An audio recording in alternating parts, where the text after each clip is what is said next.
you being the soccer fan that you are, does it sort of feel like it's sort of kind of like a walk-off PK for you at all in that moment? I guess so. Don't get me hyped up, making me thinking that I'm a footballer.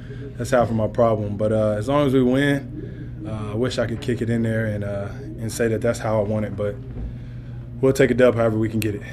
How frustrating, though, was the last 20 seconds? So much went wrong, and to be in that situation, were you guys frustrated at all, or did you just believe you're going to find a way? It's part of the game. We're going to find a way. If the game did happen to go into overtime, we're still going to win that game. We're confident. They're a hell of a team, though. I will tell you that. But I like our chances. Ira Winderman. Jimmy, please take us through the last possession. What was called in the huddle? What happened when you got the ball? Is it a matter of you want to at least make sure time ran out for overtime? Take us through that, and please let us know your emotions when it said zeros on the clock and they went to the table to see if there was time when the foul was called. It was an ISO. Gorn made a hell of a pass on inbound, and then just wait for the clock to go out. Step back jumper, and I got fouled. Pushed me in the back. Can't deny that. And then I knew I had to make one out of two. So, ended up, I think I made both of them, and we win. Okay, the first one, though, sort of rims out and then rims back in. I don't give a damn. Watching. It went in. And what do you think going forward? I mean, a lot of people say it was a shaky finish, and a lot of other people say you're up 2-0 against the Eastern Conference regular season champs. I've said it time and time again, we truly do not care what other people say. Because the same people that think, oh, yada, yada, yada, gonna be the same ones that say something when something doesn't go our way. So we stay focused on what we can, we control what we can, and we're not looking at it like we're up 2-0. This 0-0, we're going home, and we're expecting to win the next one. Anthony Chang. Hey, Jimmy. Last game you scored 40 points. Today, you took 8 shots, scored 13. Was it a matter of them? Did they play you differently, or was it a matter of his guys getting in rhythm? No. And you feeding them? No. I think I told y'all after last game, anybody can do that for us. Anybody can score points. Tonight, Gorn, Tyler, Jay, Bam. DJ came in and hit some big buckets. We got a team full of guys that aren't scared to take and make shots. I love this group. I don't need to be a 40-point per night scorer. That's not my role here. My role is to impact winning, and I think I did that on both sides of the ball tonight. Tim Bontemps. Jimmy, what was going through your mind when you got trapped in the corner there and ended up resulting in that turnover? I think with like 10 or 15 seconds left. I tried to shoot it in their basket, obviously. I almost made it. I don't know why I threw the ball so high. Like Gorn could jump that high and grab it, but I saw Gorn and I was thinking, throw it Gorn's way. Actually, it's a terrible IQ play. You should never throw the ball towards the other team's basket. I had a lapse of judgment. And you've played a lot of games, a lot of playoff games. Have you ever been anything like that last minute or so of that game, all the stuff that happened? No, I have not.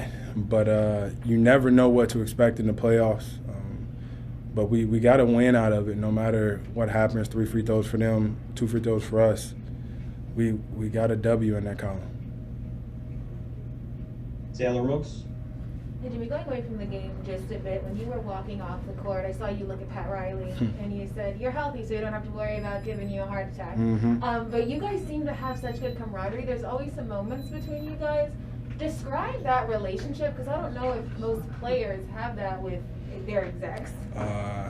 That's the Godfather, man. That's the OG. A huge reason why I'm here, obviously. But I say it time and time again, he wanted me here, and that's the best feeling, to know that you're wanted in an organization and they want you as a player. They want what you can bring to the table. And he has so much trust and belief in my abilities. It just trickles down the line, man. I'm thankful for him, Spo, all of these knuckleheads I get to hoop with. It's a blessing being here in Miami. Thank you. Mike Kubno. Hey, Jimmy, I want to go back to free throws for a second. I noticed something. I don't think I've seen you do this before. You walked over to the net. You kind of grabbed the net, and maybe I don't know if you were composing yourself. Is that something you were trying to do there to kind of relax, knowing the situation coming up? I'll tell you, I didn't even notice that I did it. I was just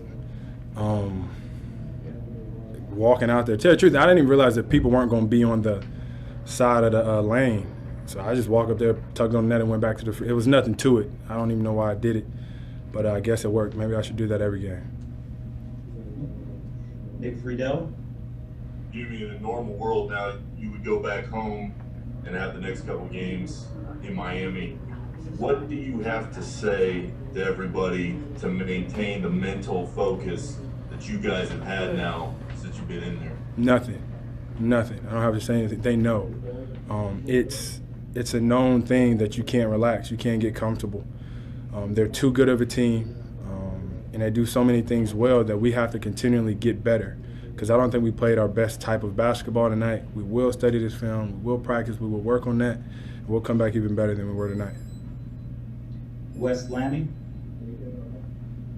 All right, Jimmy. Can you just go back in terms of obviously the just that atmosphere of shooting those walk-off free throws in terms of, like you mentioned, no one being on either side of the lane, and obviously you're and obviously also like basically no fans. You know. So there is no atmosphere. What are your thoughts on that? I mean, I guess there's no fans on any free throws, so it's kind of the same. It's just different whenever. Like nobody's on the line at the end of the game, but you step up and you make one, and that's the ball game. So I felt like I did my job in that part of it, but it was different, but it's still a free shot. David from La Gazzetta dello Sport, Italy.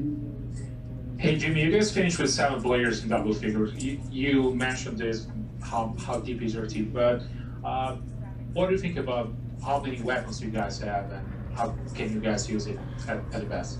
I've said it time and time again.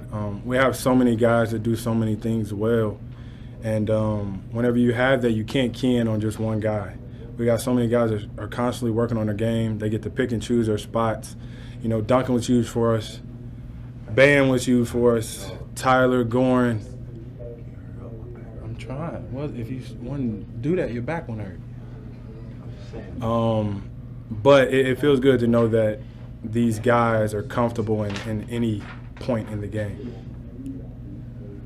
And last question, Manny Navarro. Last question. I asked Goran the same question. You know, outside of the crazy finish tonight, you guys were pretty much in control of this game. I don't think they had the lead very much at all. And obviously, you're up 2-0 in the series. Does it all feel like you're dictating? You guys are basically doing everything you want in the series so far. I wouldn't say everything. We've come out slow these first 2 games in the sense that they've been comfortable. We've been fouling way too many jump shooters. You know, we talk about that. But being up 2-0 is a great thing, but we just cannot relax. We cannot get comfortable. And